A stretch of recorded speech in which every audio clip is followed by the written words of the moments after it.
लिया है और ये ले लिया है जामी शीरी और चीनी ले लिए।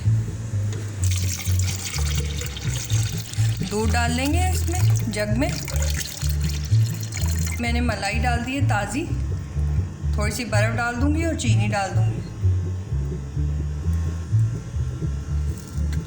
2 टेबल स्पून मैंने चीनी डाल दी है इसमें।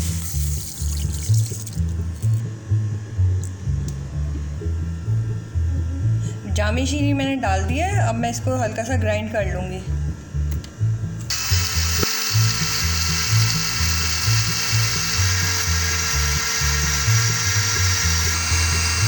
इसमें बर्फ़ भी डाल सकते हैं अगर आपको ठंडा पीना है।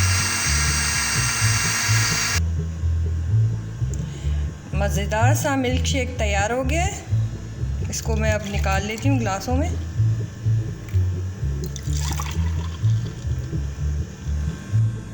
माशाल्लाह से मिल्क शेक तैयार है। मेरी वीडियो पसंद आने की सूरत में लाइक शेयर कमेंट कर दें और मेरे चैनल शादाब किचन को सब्सक्राइब करें। अल्लाह हाफिज़।